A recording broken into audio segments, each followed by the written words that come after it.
Malas bergerak, itu normal. Pernah nggak sih kamu merasa malas mengerjakan PR?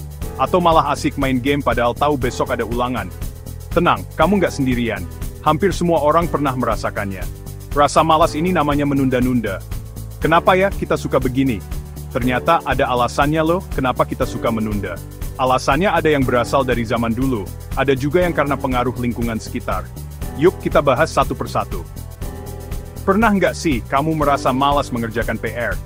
Mungkin kamu sudah duduk di meja belajar, buku sudah terbuka, tapi tanganmu malah sibuk mainan, atau matamu terpaku pada layar ponsel. Ini adalah contoh klasik dari menunda-nunda. Atau malah asik main game padahal tahu besok ada ulangan. Kamu tahu seharusnya belajar, tapi game di depan mata lebih menarik. Jangan khawatir, kamu nggak sendirian. Banyak orang mengalami hal yang sama. Hampir semua orang pernah merasakannya. Di kelas, di rumah, atau di tempat kerja, rasa malas ini bisa muncul kapan saja dan di mana saja. Rasa malas ini namanya menunda-nunda. Menunda-nunda adalah kebiasaan yang sering kita lakukan tanpa sadar. Kenapa ya kita suka begini? Apa yang membuat kita lebih memilih menunda pekerjaan daripada menyelesaikannya? Ternyata, ada alasannya loh, kenapa kita suka menunda. Menurut para ahli, ada beberapa faktor yang mempengaruhi kebiasaan ini. Alasannya, ada yang berasal dari zaman dulu. Ada juga yang karena pengaruh lingkungan sekitar. Misalnya, di zaman dulu, manusia harus menyimpan energi untuk bertahan hidup.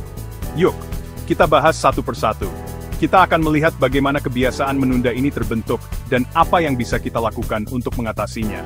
Dengan memahami penyebabnya, kita bisa mencari cara untuk lebih produktif, dan mengurangi kebiasaan menunda-nunda.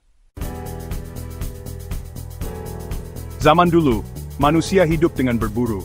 Mereka tidak memiliki supermarket atau toko untuk membeli makanan. Setiap hari adalah perjuangan untuk bertahan hidup. Mereka harus menggunakan keterampilan dan insting mereka untuk menemukan dan menangkap makanan. Mereka harus cepat tanggap melihat mangsa. Setiap gerakan kecil di hutan bisa berarti kesempatan untuk makan. Mereka harus sangat waspada dan fokus, karena kehilangan satu kesempatan bisa berarti kelaparan. Dan langsung mengejarnya. Kalau enggak, mereka nggak bisa makan. Kecepatan dan ketepatan adalah kunci. Mereka harus berlari cepat, menggunakan strategi, dan bekerja sama dalam kelompok untuk menangkap mangsa mereka. Nah, otak kita ini masih mewarisi kebiasaan itu. Meskipun kita tidak lagi berburu untuk makanan, otak kita masih mencari kepuasan instan. Ini adalah hasil dari ribuan tahun evolusi. Otak kita lebih suka hal-hal yang langsung memberikan hasil, seperti main game yang langsung dapat poin. Aktivitas yang memberikan hadiah cepat, membuat otak kita merasa puas dan senang.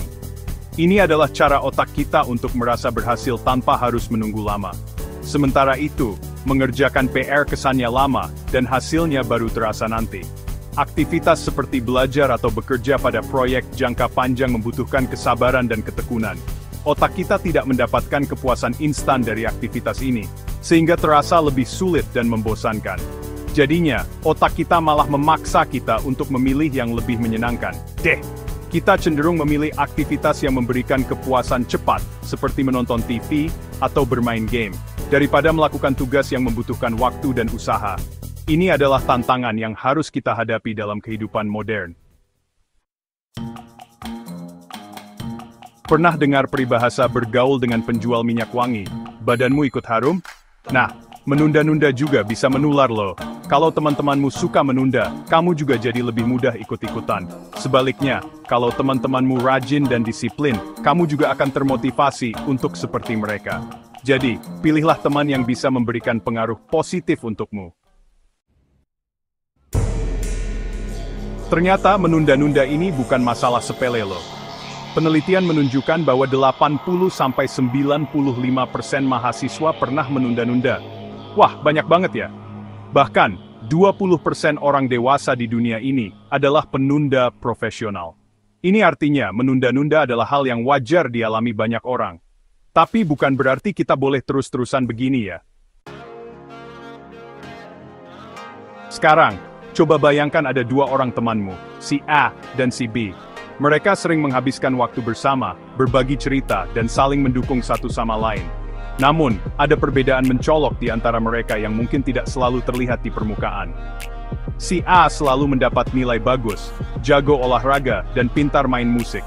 Dia sering kali menjadi pusat perhatian dan mendapatkan banyak pujian dari teman-teman dan guru-gurunya. Prestasinya yang gemilang membuatnya merasa percaya diri dan optimis tentang masa depannya. Sementara itu, si B nilainya biasa saja dan kurang berprestasi. Dia sering merasa tertinggal dan kurang dihargai. Meskipun dia berusaha keras, hasil yang didapat tidak selalu memuaskan. Hal ini membuatnya merasa kurang percaya diri dan sering meragukan kemampuannya sendiri. Menurutmu, siapa yang lebih mungkin menunda-nunda? Apakah si A yang selalu berhasil atau si B yang sering merasa kurang? Menunda-nunda seringkali bukan hanya tentang kemalasan, tetapi lebih tentang perasaan tidak aman dan ketakutan akan kegagalan. Yap, kemungkinan besar si B. Ketika seseorang merasa tidak yakin dengan kemampuan dirinya, mereka cenderung menghindari tugas-tugas yang menantang. Mereka takut membuat kesalahan dan lebih memilih untuk menunda-nunda daripada menghadapi kemungkinan kegagalan. Kenapa? Karena seringkali, kita menunda-nunda karena merasa tidak yakin dengan kemampuan diri sendiri. Rasa tidak aman ini bisa berasal dari berbagai sumber, seperti pengalaman masa lalu, perbandingan dengan orang lain, atau kritik yang pernah diterima. Kita takut gagal, takut dikritik, dan takut terlihat bodoh. Ketakutan-ketakutan ini bisa sangat menghambat kita dalam mencapai tujuan dan meraih kesuksesan. Oleh karena itu, penting untuk mengenali dan mengatasi rasa tidak aman ini, agar kita bisa lebih produktif dan percaya diri. Lebih baik daripada siapa? Rasa tidak aman ini seringkali muncul karena kita terlalu sering membandingkan diri dengan orang lain. Kita melihat teman yang lebih pintar, lebih cantik, atau lebih populer, lalu merasa kecil hati. Padahal, setiap orang punya kelebihan dan kekurangan masing-masing. Membandingkan diri dengan orang lain hanya akan membuat kita semakin tidak percaya diri, dan akhirnya malah malas berusaha. Sayangnya, di zaman sekarang ini, kita semakin mudah membandingkan diri dengan orang lain. Media sosial penuh dengan foto-foto orang yang terlihat sempurna, padahal belum tentu kenyataannya seperti itu. Jangan sampai kita terjebak dalam dunia maya dan lupa bahwa setiap orang punya perjuangannya masing-masing. Yuk, lebih bijak menggunakan media sosial. Nah, sekarang kita sudah tahu kan kenapa kita suka menunda-nunda. Lalu, bagaimana cara mengatasinya? Caranya mudah. Mulailah dengan membuat target yang kecil dan realistis. Misalnya, daripada langsung belajar 3 bab, lebih baik mulai dari 1 bab dulu. Jangan lupa juga untuk memberi penghargaan pada diri sendiri setelah berhasil mencapai target. Misalnya, setelah selesai belajar, boleh deh main game sebentar, atau makan makanan kesukaan. Yang terpenting, selalu ingat bahwa kamu itu hebat dan unik. Jangan takut mencoba dengan mudah menyerah. Yuk kita lawan rasa malas dan wujudkan mimpi-mimpi kita.